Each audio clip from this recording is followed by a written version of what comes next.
Welcome to Nerf&Turf. I'm Andrew, and on today's episode of Nerf&Turf, I'm going to be talking about my newest modification. We still need a name for this blaster. I got a couple, and I wasn't too sure on what I thought about it, but I need a good name. So comment below what you think I need to name this blaster. You hold keys to naming this blaster. It's a Nerf Rebelle Crossbow that I took the crossbow arms off of because it looked ridiculous. And then I did a really sweet paint job to it. However, if I'm honest, this is more going to be a review on what I didn't enjoy about my paint mod. Because the thing is, a lot of people can make it look like they do every paint mod perfectly. However, that's not how it works. Half of your paint mods work and you're like, yes, finally, it did what I wanted it to do. And then some of them, they worked, but they didn't do what you wanted it to do. And that's an example here, where the paint still looks nice, but it's not the look I was going for. So I might be scrapping it and redoing it again, which is kind of easy with paint. And so it's a 6-shot cylinder, and one of my favorite parts about it is it's an open cylinder, and so you can just load from the front. I love my strong arms. However, you have to pop the barrel out, whereas with this, you just kind of put it on in there, and it's really easy. And it's got a pump at the front, and then it fires and rotates the cylinder after the fire. And so the really nice part about it is a slam fire and it's a pump. And so it's pretty reliable. Every once in a while the cylinder won't turn completely, and I'm still working on that glitch. Recently I did a live stream of a paint tutorial on this blaster, and it was 2 hours long, which is crazy, but I had a lot of fun on it, and there were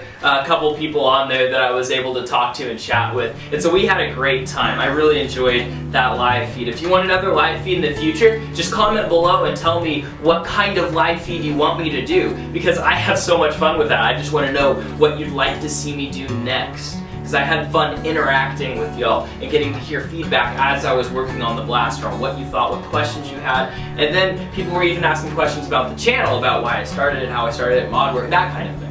And so that's really fun. But what I did with this blaster was no internal modifications. I only did external, and I left all the bright pink pieces bright pink because I want it to look like a toy, not a firearm. And the only orange on this blaster is on the edge of the pink cylinder. And I didn't feel like that was enough, so I wanted there to be a little bit more pink. This isn't a blaster I would generally play with outside, as it can appear to look like a firearm, even with the ridiculous pink. But I don't want to run that risk. I'd rather play it safe on that. So what I did was I painted the main body of the blaster a flat black, and then I went in and with the grip, with the tack rail, and with the pump down here, and the smoky beige takes the distressing really well. It just looks really nice when that happens. My greatest complaint that I have with this blaster is the way I did the distressing on the main body of the blaster.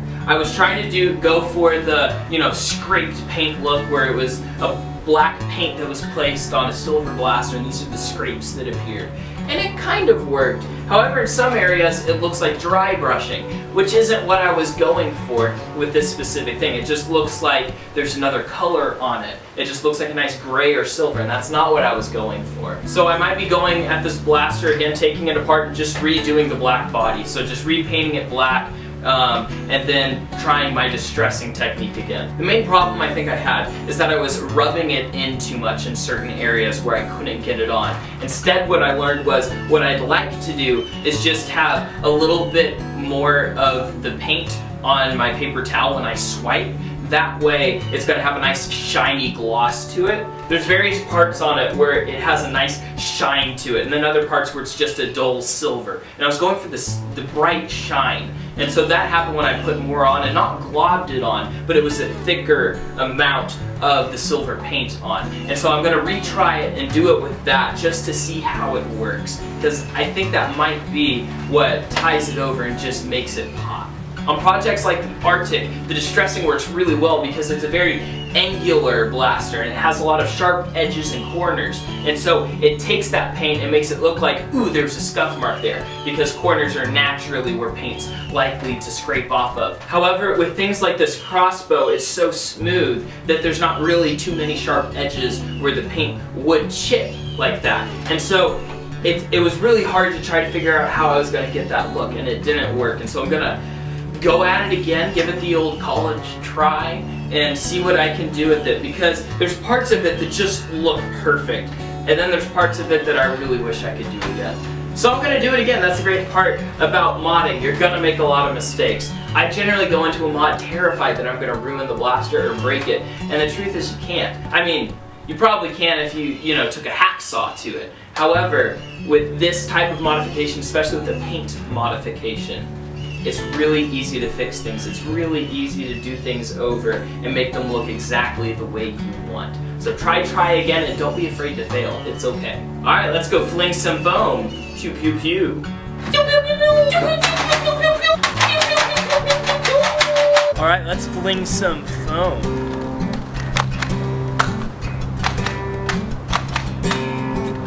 So see, the cylinder sometimes doesn't rotate completely, and so that can be a little frustrating.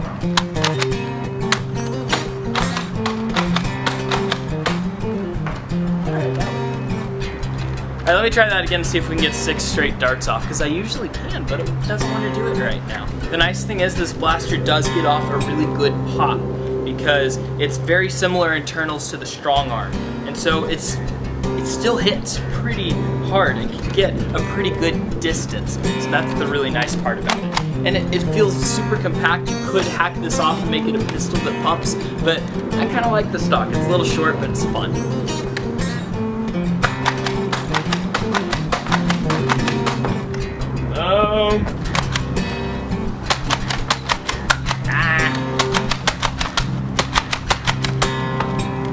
I hope you enjoyed that modification. If you want to check out the 2-hour painting tutorial, make sure to check that video out on my channel. I'm planning to do a more streamlined painting tutorial soon with more time lapses, so less talking and rambling and more to the point. But that live stream wasn't for that purpose. It was just to have fun and talk about painting. But I plan to do a more informational tutorial soon on that. Well, I hope you enjoyed that. I had a lot of fun making that blaster and showing it to you guys. So let me know what you think, and comment below if you've got a name for this blaster. Get on out there and nerf your turf. Have a blessed day.